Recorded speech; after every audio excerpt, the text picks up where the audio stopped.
ओम श्री गणेशाय नमः। ओम श्री गुरुभ्यो नमः। ओम श्री सरस्वत्यै नमः। मातृपितृचरण कमलेभ्यो नमः।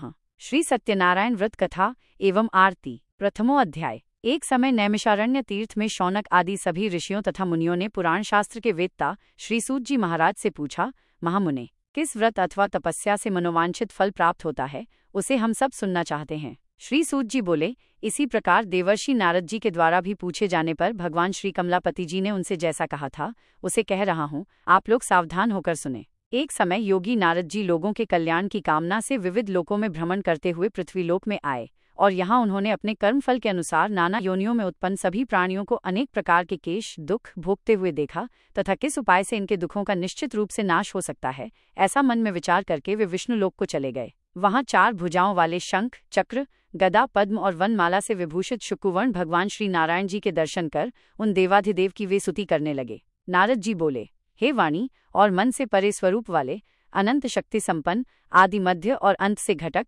निर्गुण और सकल कल्याणमय गुणों से परिपूर्ण, भक्तों की पीड़ा नष्ट करने वाले परमात्मन, आपको नमस्कार है। स्तुति सुनने के अनंतर भगवान श्री विष्णु जी ने नारद जी से कहा, महाभाग, आप किस प्रयोजन से यहाँ आए हैं, आपके मन में क्या है। नारद जी बोले, भगवन, पृथ्वी लोक में अपने पाप कर्मों के द्वारा विभिन्न योनियों में उत्पन्न सभी लोग बहुत प्रकार के क्लेशों से दुखी हो रहे हैं। हे नाथ, किस लघु उपाय से उनके कष्टों का निवारण हो सकेगा?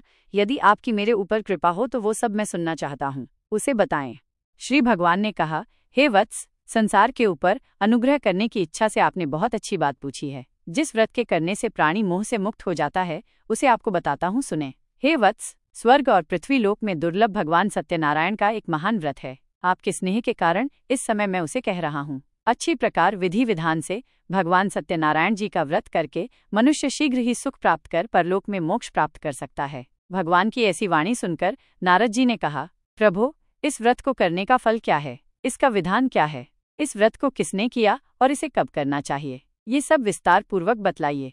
भगवान ने कहा, ये श्री सत्यनारायण जी व्रत दुख शोक आदि का शमन करने वाला, धन धान्य की वृद्धि करने वाला, सौभाग्य और संतान देने वाला तथा सर्वत्र विजय प्रदान करने वाला है। जिस किसी भी दिन भक्ति और श्रद्धा से समन्वित होकर मनुष्य ब्राह्मणों और बंधु बांधवों के साथ धर्म में तत्पर होकर तारांकन सायंकाल में भगवान श्री सत्यनारायण जी की पूजा करे, नैवेद्य के रूप में उत्तम कोटि के भोजनीय पदार्थ को सवाया मात्रा में भक्तिपूर्वक अर्पित करना चाहिए। केले के फल, घी, दूध, गेहूं का चूर्ण अथवा गेहूं के चूर्ण के अभाव में साठी का चूर्ण, शक्कर या गुड़, ये सब योग्य सामग्री सवाया मात्रा में एकत्र कर निवेदित करनी चाहिए। बंधु बांधवों के साथ श्री सत्यनारायण भगवान जी की कथा सुनकर ब्राह्मणों को भोजन कराना चाहिए। भक्तिपूर्वक प्रसाद ग्रहण करके नृत्य गीत आदि का आयोजन करें। तदनंतर भगवान सत्यनारायण का स्मरण करते हुए अपने घर को जाएं। ऐसा करने से मनुष्यों की अभिलाषा अवश्य पूर्ण होती है। विशेष रूप से कलयुग में पृथ्वीलोक में ये सबसे छोटा एवं सरल उपाय है।